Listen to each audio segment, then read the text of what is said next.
Salut à tous, dans cette vidéo je voulais vous montrer comment trouver des perles rares en utilisant ProfitWolf. Alors voici un scan que j'ai lancé sur la Fnac belge, donc ce sont seulement les produits vendus par la Fnac. Et la première chose qu'on constate, c'est que dans les matchs, c'est-à-dire dans les produits qui sont à la fois sur la Fnac et sur Amazon, il y en a 104, donc c'est pas mal. Mais ensuite, lorsqu'on regarde les produits qui sont sur la Fnac mais pas sur Amazon, on voit qu'il y en a 1740. Donc c'est un nombre assez élevé. Et forcément, dans ces produits-là, il y aura des produits qui sont bien sur Amazon, mais sous un EAN différent, sous un code barre différent. Donc je rappelle, ce que ProfitWolf fait, c'est qu'il va chercher le code barre du produit sur la Fnac et ensuite il va voir si ce code barre existe sur Amazon. Et si le code barre n'existe pas, eh bien ProfitWolf va mettre le produit dans cet onglet.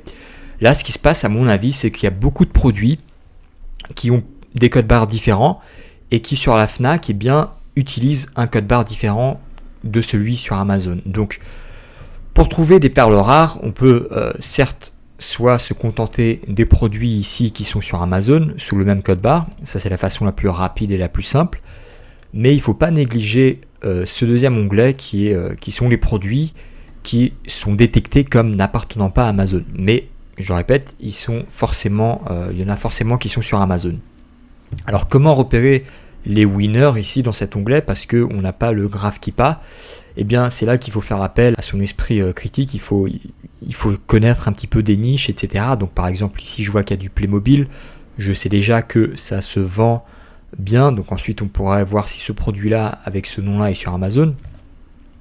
Donc on peut regarder par exemple deuxième page, et voilà, on va pas tous les faire, mais voilà, des trucs comme ça, Crayola. Et moi j'avais remarqué ce truc là, Dragon Ball, donc en tant que fan de Dragon Ball Z, je sais que ce genre de figurine se vend très bien, surtout lorsqu'il y a un nouveau film ou un nouvel arc qui commence.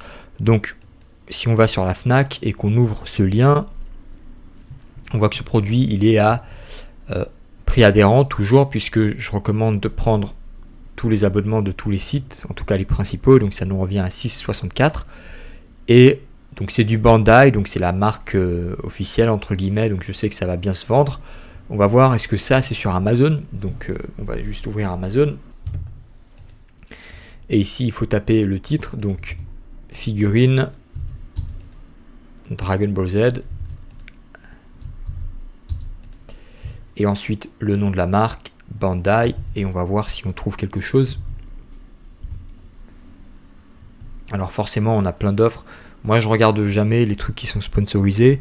Je vais commencer à regarder ici, donc ça c'est du 17 cm, alors que là on avait du Timax 10 cm, donc 10 cm ça va être bout, les autres elles vont être plus petites forcément, donc là c'est du 17, donc non.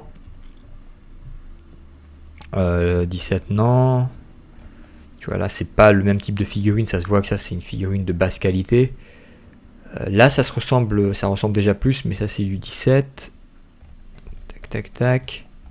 Et bref, tout à l'heure j'avais repéré cette figurine là qui voilà, elle fait 9 cm, et en fait même si c'est pas exactement la même, elle a l'air d'être très très similaire. Donc par exemple on voit ici au niveau des articulations, si on zoome on voit bien les articulations ici, c'est les mêmes que celles de végétaux.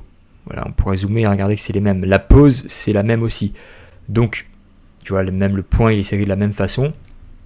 Donc, ça veut dire que ici, dans ces figurines proposées par la Fnac, il y aura sûrement un Vegeta. Ou alors, si on ne vend pas Vegeta, on vend une autre figurine. En gros, là, c'est juste pour montrer que cette figurine-là, qui appartient à la même marque et sûrement au même modèle que celle-ci, et bien sur Amazon, elle est à 28,24. Et quand on regarde le GraphKeepa, on voit que ça se vend assez bien et il n'y a pas Amazon dessus. Donc je vais faire un petit zoom ici. Juste en août, on a eu 1, 2, 3, 4 ventes minimum. Août, septembre, en un mois et demi, on a eu environ 5 ventes. Et ça, c'est assez approximatif puisqu'il peut y avoir plusieurs ventes dans chaque pic. Bon, le prix là il était à 29, après éventuellement il y a des frais de livraison, donc on va regarder combien il y a de livraison.